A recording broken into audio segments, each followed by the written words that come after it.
오늘은 잠언 3장 1절에서 12절 말씀을 통해서 기다림의 지혜라는 제목으로 말씀을 좀 나눠봤으면 합니다. 계속적으로 그 설교하고 있는 Waiting for God의 두 번째 가가 Wisdom of Waiting이라는 주제 제목입니다. 그래서 오늘은 기다림의 지혜라는 원제의 제목과 같은 제목으로 한번 말씀을 나눴으면 합니다. 지난주에 다 투표하셨죠? 지난주에 그 투표하면서 이런 것이 하나가 이슈가 되어졌습니다. 여러 사람이 당선도 되어졌었지만 광경 중에 이렇게 선거운동 했었던 사람들이 좀 있었습니다. 뭐 도라에몽도 있고 이게 원숭이 뭐 이름이 있던데 그 까먹었습니다. 이들이 다 선거운동원이었습니다. 근데 이 선거운동원들은 사실 사연이 있었던 사람이었습니다.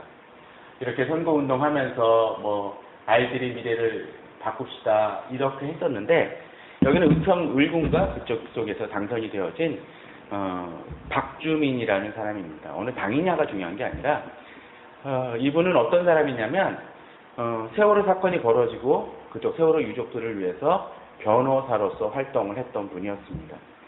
이분이 그곳에 출마하게 됐던 여러 가지 배경은 다른 게 아니라 이 세월호 문제를 좀 더 해결하고자 하는 마음이었었고 또 이분을 위해서 열심으로 수고했던 분들은 이미 짐작을 하시겠지만 세월호 유족들과 자원봉사자들이었습니다. 그래서 이것을 그 더운 중에도 이것을 뒤집어 쓰고 사실은 마음은 결코 편한 마음이 아니었을 것임에도 불구하고 춤을 추고 노래를 하면서 이 일을 열심히 했었고 또 그 결과가 값지게 이루어졌습니다. 사실 어떤 커다란 고통과 아픔을 겪었었을 때 사람들은 힘들어집니다. 지난주 저희들이 기다림은 고통고 기다림이 버거울 때라는 제목으로 말씀을 나눴지만 기다림이 버거울 때 어떤 일이 벌어집니까? 그것이 나중에 좋은 결과가 나오건 안 나오건 간에 그 기다림 속에서 사람은 짜증이 나고 근심이 나고 또 어떤 때는 걱정이 너무 근심해서 분노가 치밀게 되는 경우들이 있습니다. 그래서 그것이 너무나 장기화되어지면 어떤 일이 벌어집니까? 그 속에서 그 사람이 속이 문드러지는 사람들이 있습니다. 어떤 사람은 그런 얘기를 하죠. 우리나라에서 제일 많이 일어나는 질병 중에 하나가 비공식적인 것이긴 하지만 화병이라는 얘기도 하죠. 그것이 사람들의 화병으로 작용을 하기도 하고 또 그것이 너무나 이렇게 고통이 되어지면 사람들을 대할 때 어떻게 대합니까? 쉽게 짜증과 편한 말이 아닌 어떤 분노와 날이선 얘기로 이야기하는 사람들을 우리 주변에서는 많이 봅니다. 어떤 때 주변에서 그런 것도 이해가 되죠. 그 사람에 대한 상황과 부분은 이해를 하지만 계속적으로 그러한 모습으로 대할 때 그 사람에 대해서 우리들은 쉽게 용납하기 힘든 부분들이 되어질 수 있습니다. 그럼 우리에게 어떤 것이 필요할까요? 그 기다리는 시간, 특별히 어떤 결과가 나올 수 있는 어떤 그런 상황 속에서 기다릴 때 필요한 것은 그 기다림을 어떻게 기다리느냐 하는 것이 필요합니다. 그렇기 때문에 오늘 본문은 제목은 기다림의 지혜라는 제목으로 우리는 한번 생각을 해봤으면 합니다. 기다릴 때 어떻게 그 버거운 상황 속에서 지혜롭게 기다리고 어떻게 기다리는 방법을 배워나갈 것이냐 하는 것이 우리에게 필요하다는 것입니다. 그런데 우리가 이런 기다림의 지혜로 채워나가는 데 있어서 또 한 가지 중요한 부분들이 있습니다.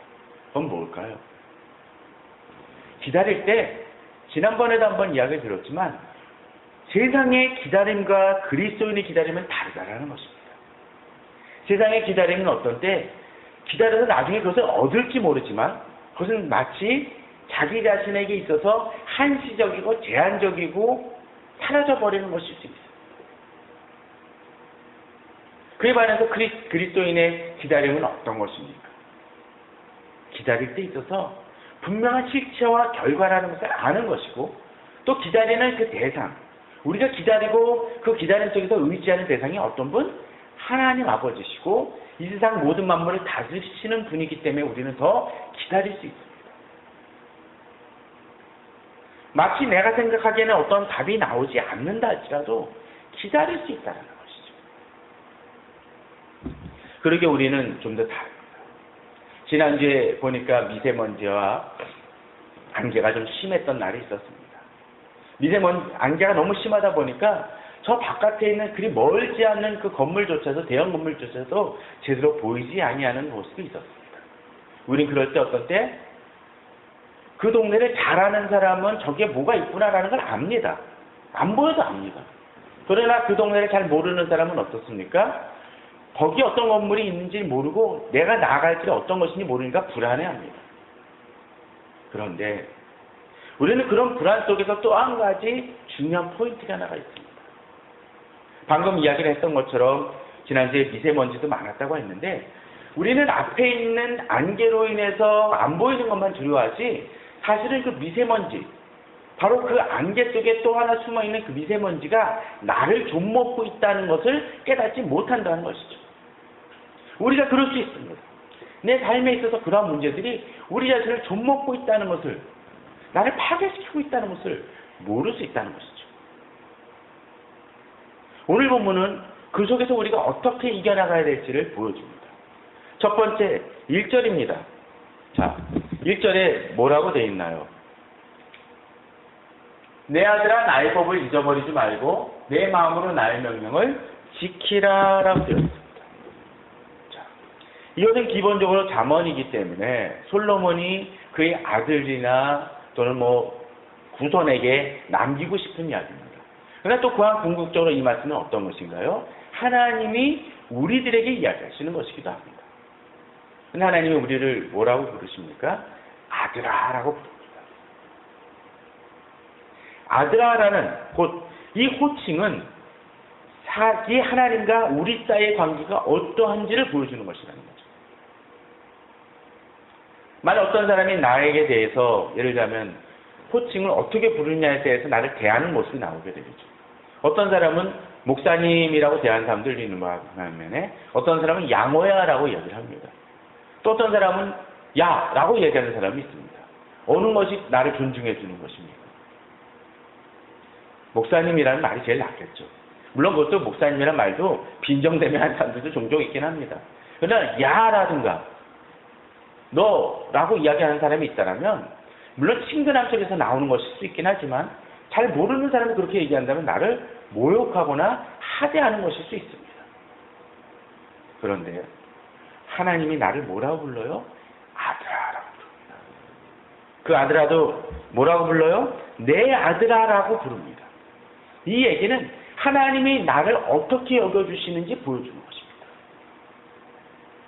만약 그저 그냥 하나님이 나를 양호야, 야라고 부른다면 우리는 그 하나님은 내게 있어서 두려운 하나님일 수 있습니다. 그러나 하나님이 아들아라고 이야기 부른다는 것은 어떤 것입니까? 나와의 깊은 관계를 이야기해 주는 것입니다. 많은 유명한 인사가 갑자기 이렇게 합니다. 많은 사람들이 있는데 거기서 청중들이 있는데 갑자기 말을 대고 이야기를 합니다. 누구누구씨 나와보고 싶어 라고 얘기를 한다면 수만 명 중에 나는 특별한 존재가 되어지는 것이죠. 하나님이 나를 내 아들아라고 이야기를 합니다. 그런데 이것 또 한 가지 중요한 부분들이 있습니다. 아들이라고 부를 때 어떤 의미가 있습니까? 아들아라고 얘기했을 때 그 아버지로서 아들에게 하는 이야기는 허투루 하는 얘기가 아닙니다. 그죠? 그 말에는 분명한 신뢰와 분명한 관계의 믿음의 관계가 형성이 되어집니다. 중요한 부분들이죠. 아들아 하면서도 아들에게 칼들이 되는 아빠가 있다라면 이건 비정상적인 거죠. 요새는 그런 관계들이, 그런 사건들이 많이 터지긴 하지만 아버지와 아들의 관계는 그렇지 않습니다. 기본적으로. 그렇죠? 분명한 신뢰가 있고 믿음의 관계가 있습니다. 제가 그 다음 달에 어느 교회 실릴 글을 쓰면서 그런 얘기를 했습니다. 그 시를 쓰는데 그 꽃에 대한 얘기를 했어요. 5월달은 어떤 달입니까? 가정의 달이죠. 그리고 어버이 주일이 있고 또 어린이날도 있습니다. 어버이 입장 속에서 어버이에게 그 아들이, 그 자식이 그것을 드리는 꽃을 얘기하면서 제가 이런 표현을 썼습니다. 이 꽃을 드리지만 이 꽃은 저의 꽃이 아닙니다. 당신의 피와 땀과 수고로 인해서 맺혀진 꽃을 당신께 그 일부를 드릴 뿐입니다. 라는 이야기를 했습니다. 또 아버지로서 그 부모로서 자녀에게 이런 표현을 썼습니다. 그래, 나는 이 꽃은 네가 나에게 주지만 이 꽃도 또 나의 꽃이 아니다. 내가 돌려받으려 함도 아니고 다시 되찾으려고 이것을 열매를 얻으려고 너에게 이 꽃을 심은 것도 아니다라는 표현을 썼습니다. 그것이 부모와 자식의 관계입니다. 무엇인가 대가를 얻기 위해서 그것을 한 것은 아닙니다. 이것이 부모와 자녀의 관계입니다. 하나님도 우리에게 마찬가지라는 거죠. 우리에게 주더라도 최고의 것을 주시기 위해서 하나님은 우리에게 지금의 관계를 형성하고 있다는 것이죠. 그러면서 뭐라고 하십니까? 하나님께서는 나의 법을 잊어버리지 말라고 하는 얘기는 무조건 너를 내 말을 따르게 하라는 강압적인 태도가 아니라는 거죠. 어떤 거? 그리하면 그것이 내가 장수하여 많은 해를 누리게 하는 평강을 더하게. 다시 말해서 우리에게 축복되어지는 것, 더욱더 좋은 일이 생기게 하기 위해서 나의 법을 쫓으라는 것입니다. 사기꾼은 우리에게 어떻게 합니까? 내게도 뭔가 더 뺏으려고 하고 내게 해를 가하기 위해서 그러한 짓을 행합니다. 그러나 하나님은 우리에게 그런 것이 아니라는 것이죠. 어떻게? 그것이 내가 장수하여 많은 해를 누리게 하며 평강을 더하게 하시기 위해서 우리에게 따르라는 것이죠. 자, 그런데 여기서 한 가지 중요한 부분들이 하나가 있습니다. 자, 장수하며 또 많은 해를 누리게 한다는 것을 생각을 해보십시오. 이것은 어떤 것입니까? 하루아침에 이루어지는 게 아니죠. 장수한다는 어떤 것입니까? 세월이 있습니다. 많은 해도 그렇습니다. 우리는 종종 이것에 착각하기 쉽습니다. 어떤 것입니까? 어떤 때 우리는 하나님 앞에서 당장 무엇인가 이루어지는 것만을 바랍니다. 그럴 수도 있겠죠. 그래야 될 것도 있습니다. 그러나 많은 경우에 있어서 어떤 때 우리는 기다림의 시간이 필요합니다. 그러나 세상의 기다림은 어떤 때 그 일이 제대로 이루어질지 그 결과가 어떻게 이루어질지 모르는 상황에서 전개되어지지만 우리의 기다림은 어떤 것입니까? 하나님께서 우리에게 장수하게 하고 많은 해를 누리게 하시고 평강을 더하게 하여 주시는 축복이라는 것이죠. 물론 이런 것이 있을 수 있습니다. 우리가 어떤 것을 바라며 어떤 것을 구하지만 그 선물이 어떤 것일지 우리는 잘 모를 수 있습니다. 그렇기 때문에 어떤 때 우리는 기다리면서도 불안해하고 떨 수가 있습니다. 그러기 어떤 때 우리는 지치고 낭망합니다. 그러나 분명한 것은 하나님이 나의 아버지 되실 때, 또 하나님 앞에 하나님 앞에서 아들이 되고 딸이 되어질 때, 하나님은 우리에게 결코 속이거나 장난치시는 하나님이 아니라는 것입니다. 그러기에 우리는 하나님을 의지하며 믿음으로 나아갈 수가 있습니다. 그럴 때 우리는 달라집니다. 기다리지만 세상 사람들과 똑같이 기다리며 어떤 때 고통을 감수할 때도 있지만 오늘 그 12절에서 나온 것처럼 11절, 12절에서 나온 것처럼 뭐라고 되어 있나요? 11절, 12절에서 내 아들아 여호와의 징계를 경히 여기지 말라. 굳굳이함을 싫어하지 말라. 대저 여호와께서 그 사랑하시는 자를 징계하시기를 마치 아비가 그 기뻐하는 아들을 징계한 같이 하시냐고 되어 있죠. 어떤 때 징계도 있을 수 있지만 그 기다림 속에서 그 기다림은 하나님이 우리를 어떻게 여기세요? 아들이라고 여기고 계시고 역시 여기서도 호칭이 또 우리를 그 아들인데 어떤 아들? 사랑하시는 자라고 되어 있고 기뻐하는 아들이라고 되어 있습니다. 만일 어떤 도사견이 주변에서 한번 있다고 쳐봅시다. 그 도사견은 나에게 대해서 짖고 또 나를 물어뜯으려고 할 때 그 도사견의 목적은 뭐요? 나를 해하려는 것입니다. 그런데 의사 선생님이 나를 어떤 때 그 수술을 하려고 또는 여러 가지 상처를 쓰다듬어주고 여러 가지 치료하려고 할 때 목적은 뭡니까? 고통은 수반되어지지만 그것을 낫게 하는 데 목적이 있다는 것이죠. 하나님 아버지도 그 징계를 행하실 때 우리의 나음과 치유를 위한 것이라는 것을 우리는 알아야 된다는 것입니다. 그러게 우리는 기다리면서 이제 우리에게 필요한 것은 하나님의 방법으로 이것을 어떻게 기다림의 시간을 보내야 될 것인지를 생각해야 된다는 것입니다. 자, 3절은 그것을 보여줍니다. 인자와 진리가 내게서 떠나지 말게 하고 그것을 내 목에 매며 내 마음판에 새기라. 이것은 두 가지로 먼저 나눌 수가 있습니다. 먼저 어떤 것입니까? 내가 기다릴 때 있어서 인자와 진리로서 떠나지 말게 해야 된다는 것입니다. 앞서 얘기 드렸던 것처럼 기다릴 때 있어서 짜증과 분노와 염려와 걱정과 그런 어떤 그 고통과 그런 속에서만 기다리는 사람이 있습니다. 근데 여기서 어떻게 하라고요? 인자와 진리로서 나아가라고 되어 있습니다. 영어 성경은 love 그리고 faithfulness라고 이야기를 합니다. 인자를 사랑이라는 것이죠. 어떤 데 기다리지만 그런 사람이 옆에서 계속적으로 이거 언제 와? 계속적으로 얘기하고 이거 정말 이루어지는 일이야 라고 얘기를 하면 옆에 있는 사람도 불안합니다. 그런데 기다림에 있어서도 그것을 느긋하게 기다리며 오히려 주변 사람들을 격려하고 돕는 사람이 있죠. 바로 그것이 사랑 있는 사람입니다. 주님에 대한 사랑과 또 주변에 대한 사랑이 있을 때 이 기다림은 더욱더 풍요로워집니다. 또한 뭐라고 되어 있습니까? 진리라고 되어 있죠. 어떤 경우는 이것을 성실로도 번역을 하는데 이 두 가지가 다 맞는 것 같아요. 기다림에 있어서 어떤 게 필요합니까? 그저 그냥 막연히 기다리는 것이 아니라 우리는 진리 안에서 기다린다는 거예요. 확고한 사실 속에서 기다리는 것입니다. 그렇게 기다릴 때 어떻습니까? 성실이 이루어질 수가 있습니다. 충직함이 이루어질 수가 있습니다. 페이스플리스가 이루어집니다. 왜? 이것은 이루어질 것을 믿기 때문에 그렇습니다. 경고하기 때문이라는 거죠. 단순히 상대적인 것이 아니라 절대적인 것이라는 것입니다.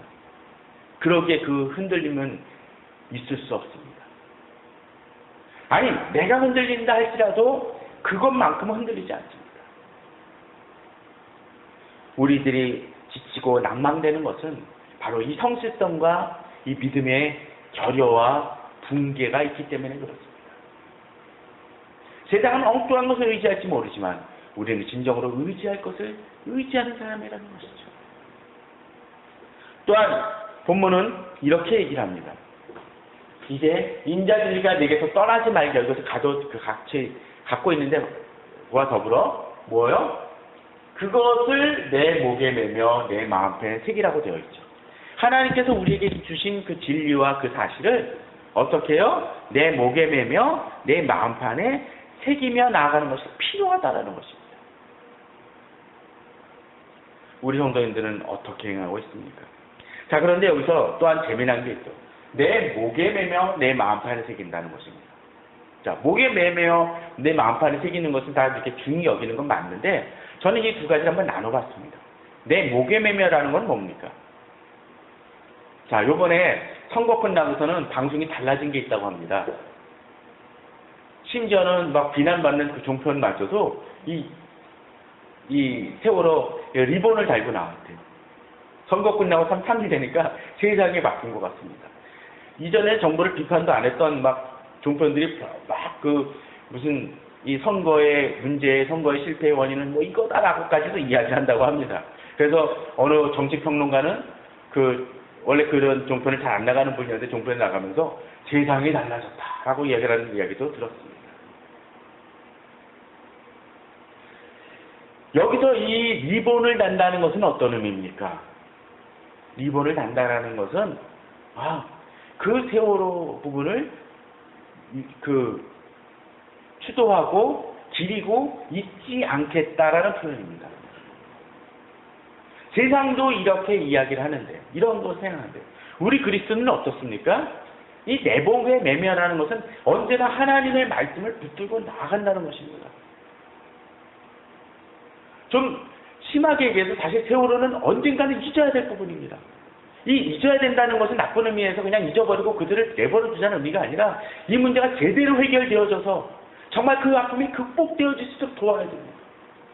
그러나 우리가 진정 잊지 말아야 될 것이 있습니다. 무엇입니까? 하나님의 말씀입니다. 내부에 매매라는 얘기는 이것을 기억하며 놔둔다는 것인데 그러기 위해서 우리에게 필요한 것이 무엇입니까? 바로 매번 얘기하지만 GT와 말씀을 하고 그 말씀을 내 곁에 자꾸 두려고 하는 시도입니다. 내 마음속에 새기는 내 목에 매매하는 것처럼 구체적이며 실제적인 행동을 하라는 얘기입니다. 그걸 안 하면서 기억할 수 있겠습니까? 못합니다. 두 번째, 마음판에 새기라는 것은 무엇입니까? 깊이 새기라는 것이죠. 그것을 좀 실제적인 방법으로는 마음속에 새기기 위해서 암송하는 구절이기도 하지만 그것을 그 말씀을 계속적으로 인용하며 그 말씀을 내 속에서 어떻게 녹여 들여가게 할 것인지 내 몸에 체화시켜 나가야 될지를 고민하며 그 말씀을 붙들고 나가라는 것이죠. 그냥 큐티 말씀을 기억하는 것만이 아니라 내가 삶 속에서 어떻게 실천할지를 생각하며 그것을 어떻게 적용해 나갈지를 고민하라는 얘기입니다. 그러기 위해 목에 매면은 구체적인 행동이라는 것, 만판의 세계라는 것은 내면적 행동으로서 나아가는 것일 수 있습니다. 저는 우리 성도님들이 그렇게 나아가기 바랍니다. 그러나 어떤 사람들은 이것에 실패합니다. 이렇게 깊이 새기는 행동을 놓칩니다. 그러면 어떻게 될까요? 앞서 나아갔던 것처럼 그 말씀 속이 그 속에서 역사를 못하니까 어떻게 해요? 앞서 나왔던 것처럼 인자와 진리가 그 속에서 떠나게 됩니다. 그러나 인자와 진리가 계속적으로 남아있는 사람들은 어떻게 될까요? 이제 4절에서 등장을 합니다. 그리하면 이거 뭡니까? 인자와 진리가 내게서 떠나지 않게 되고 마음판에 목에 매고 마음판에 새기면 어떻게 돼요? 그것이 하나님과 사람 앞에서 내가 은총과 귀중히 여김을 받게 되게 한다는 것입니다. 새기게 되면 인자 진리가 내게서 떠나지 않게 되면 어떤 변화가 있습니까? 그리하면 내가 하나님과 사람 앞에서 은총과 귀중히 여김을 받는 것입니다. 앞서 이야기를 들었던 것처럼 우리가 어떤 때 내 속에 걱정과 근심과 짜증으로서 계속 두었을 때는 나만이 병드는 게 아니라 어떻게 해요? 다른 사람도 아프게 하고 다른 사람도 오염시킵니다. 요새 에티켓 중에 그런 거 있지 않습니까? 하도 이제 막 여러 가지 감기나 질병, 여러 가지 뭐 이상한 질병들이 돌아다니니까 기침을 할 때 어떻게 하라고 얘기합니까? 에티켓 중에 하나가 가리고 하라는 얘기죠. 가리지 않는 사람들은 어떻게 됩니까? 그 사람이 그냥 아무 질병도 없으면 괜찮겠지만 질병이 있을 때는 다른 사람을 오염시킬 수 있습니다. 짜증과 분노 또는 가시돋친 말은 다른 사람도 아프게 합니다. 그러나 그에 반해서 내 속에 어떤 때 좋은 향수를 뿌리면 어떡한가요? 그 좋은 향수가 다른 사람에게도 영향을 미칩니다. 바로 이것이 이깁니다. 하나님이 아신다는 거죠. 하나님이 아시니까 어떻게 해요? 우리에게 은총을 베푸십니다. 또 하나님은 어떻게 합니까? 귀중히 여김을 받는다는 거죠. 우리가 애완견을 여러 가지 반려동물을 기를 때도 마찬가지 아닙니까? 뭐 여러 마리가 있다고 쳐봅시다. 근데 그 여러 마리 중에서 더 기쁘고 더 나한테 소중한 동물은 어떤 것일까요? 더 이쁘고 더 잘 다듬어진 그 동물도 그렇지만 그 동물들 중에 자기한테 와가지고 더 친근하게 대하고 애교를 부리는 동물이 더 나한테 이쁜 동물 아닙니까? 하나님의 내가 자녀이지만 언제나 속속이고 말 안 듣는 그 자녀라면 하나님도 어떤 때 이런 표현이 적당한지 모르지만 지칠 수 있을 것 같아요. 야, 내가 너를 얼마나 사랑하는데 맨날 그 모양이냐. 그러나 하나님을 언제나 진실하고 바라보는 사람은 하나님은 더욱더 귀히 여기십니다. 어디서 그런 통계를 냈더라고요. 예전에 그런 얘기 있죠. 자식 중에 10자녀 중에서 그 10손가락 중에서 안 아픈 손가락이 있느냐라고 하는데 저는 그 말에 대해서 좀 이해가 안 됩니다. 솔직히 손가락 잘 물어보십시오. 손가락 중에 덜 아픈 손가락이 있긴 있더라고요. 굳은 살이 많이 뺀 손가락은 덜 아픕니다. 그러나 새끼손가락 같은 경우는 더 아픕니다. 자녀도 그럴 수 있어요. 말 안 듣는 자녀는 아프긴 하지만 어떤 때 포기심경으로서 나아가는 것처럼 느껴지는 부모, 인간적인 부모이기 때문에 그럴 수도 있습니다. 하나님은 아니시라는 거죠. 하나님도 그럴 수도 있다는 거죠. 하나님도 그런데 사람은 어떻겠습니까? 그리스도인이 인자와 진리가 풍성할 때 공동체에서 귀함을 여기는 맞습니다. 힘들고 어려운 속에서도 빛을 발하는 사람이 있을 때 그 사람을 더욱더 귀히 여기게 합니다. 그 사람에게 더욱더 잘해주고 싶은 마음이 일어나게 됩니다. 저는 우리 성도님들이 인자와 진리를 통해서 하나님 앞에서나 사람 앞에서나 더욱더 귀히 여김을 받는 분들이 되길 바랍니다. 또한 이런 사람들은 어떻게 살아갑니까? 잠언 4장 5절 6절에서 또 이런 모습이 등장합니다. 이런 사람들은 마음을 다하여 여호와를 신뢰합니다. 내 명체를 의지하지 않습니다. 이것이 작년에 한번 말씀을 나눴던 말씀이기도 하죠. 너는 범사에 그를 인정하고 그리하면 내게 기도하실 것이라고 되어 있습니다. 의지하면 나아가는 것이라는 거죠. 주님을 의지하며 나아갑니다. 주님이 나의 모든 영역 속에서 나를 책임져 주실 것을 믿습니다. 여기에 또한 영들이 등장을 합니다. 그에 반해서 스스로 지혜롭게 여기지 말죠. 스스로 지혜롭게 여기는 것은 무엇입니까? 내가 옳다고 생각을 하는 것입니다. 내가 더 이 부분에 대해서 정확하게 안다고 생각을 하는 사람들. 상담하는 사람 중에 제일 힘든 사람들이 그런 사람들인 것 같아요.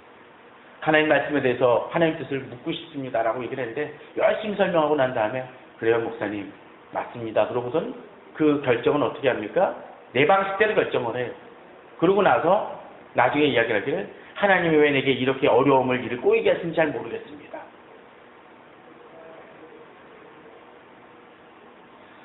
우리는 그런 실수들을 행합니다. 스스로 지혜롭게 여길 때 악으로 경도되기 쉽습니다. 잘못되어진 길로 나아가기 쉽습니다. 내게 답이 없다 할지라도 내가 보기에는 이것이 아닌 것 같다 할지라도 하나님의 원칙 속에서 나아가야 됩니다. 마치 안개 속에서 지금 앞이 보이지 않지만 내비게이션이 여기서 100m 가가지고 우회전하라 그러면 우회전하는 게 어떻습니까? 좋은 방법이에요. 단 내비게이션이 제대로 되어졌을 때죠. 세상도 우리에게 내비게이션이 되어질 수가 있고 하나님도 우리에게 내비게이션이 되어질 수 있습니다.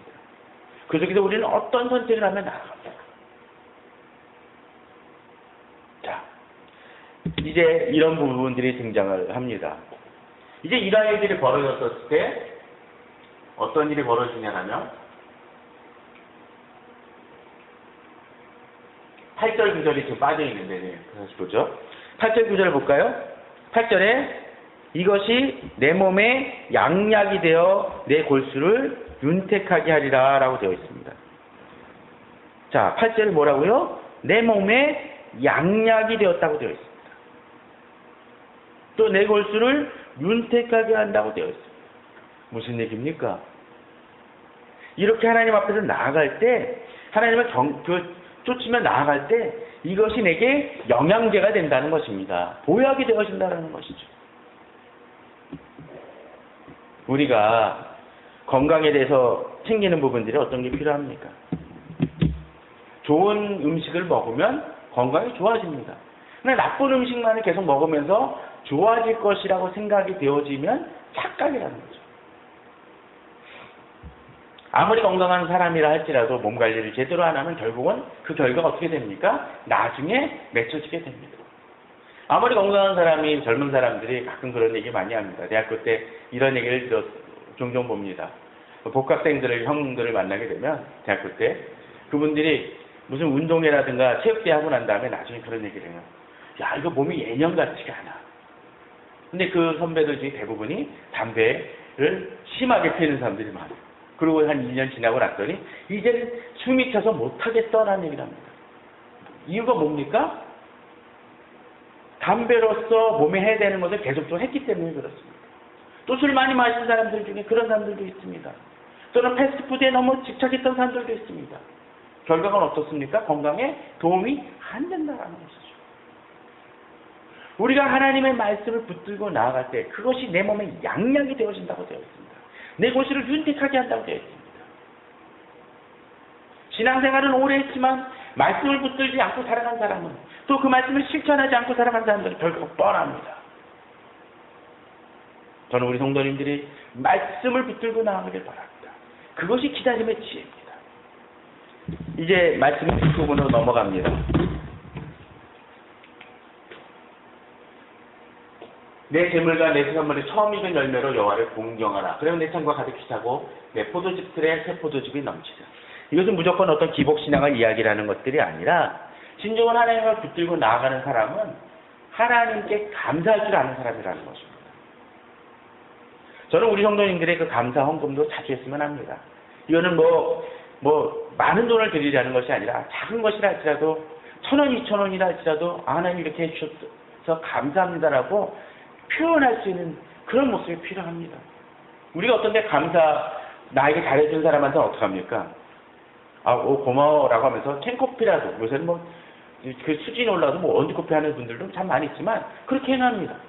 그런데 하나님 앞에서 잊히는 분들 참 많습니다. 감사하다고 표현할 때 더 깊어집니다. 단순히 헌금이 아니라 할지라도 기도로서라도 나아갈 줄 알아야 됩니다. 잘 기도를 한번 생각해 보십시오. 기도가 어떠한지? 혹시 간구 제목만 있진 않습니까? 그건 기도가 뭔가 문제가 있는 것입니다. 하나님을 찬양하며 감사할 수 있어야 됩니다. 진정으로 감사의 관계가 되어진다면 어떻습니까? 그 사람, 너 정말 멋져. 야, 너 대단한 사람이야 라고 얘기를 합니다. 근데 하나님 앞에서는 그걸 잘 못한다는 거죠. 저는 우리 성도님들이 그렇게 하길 원합니다. 그럴 때 어떻게 돼요? 내 창고가 더 가득히 찬다고 되어 있습니다. 그렇지 않습니까? 잘해주는 사람한테 정말 고마워라고 얘기하는 사람은 그 사람이 더 주려고 하지 덜 주려고 하지 않습니다. 인간관계도 그런데 하나님 앞에서 더욱더 그런 거 아닙니까? 콩 심은 데 콩나고 팥 심은 데 팥나는 모습들이 있습니다. 다시 얘기했지만 이것은 기복신앙을 얘기하고자 하는 것이 아닙니다. 정상적인 관계 속에서 부분을 이야기하자는 것이죠. 이제 말씀을 정리합니다. 우리 성도님들에게 여러 가지 버거운 문제도 있고 힘든 문제도 있을 줄 압니다.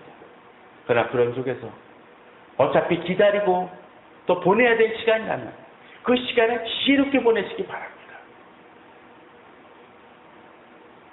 어떤 데 기다리면서 내 자신을 파괴시키지 말고 마치 미세먼지가 내 속에 들어와 나의 육신을 병들게 하고 좀먹게 하게 내버려두지 말고 갖는 것처럼 우리 자신의 걱정과 근심이 그것이 내 속에 들어오지 말게 하고 물론 걱정하는 일, 근심이 없을 수는 없습니다. 그러나 그런 속에서 그것을 건강하게 바꿔시켜 나가는 정화시켜 나갈 수 있는 여러분들이 되길 바랍니다.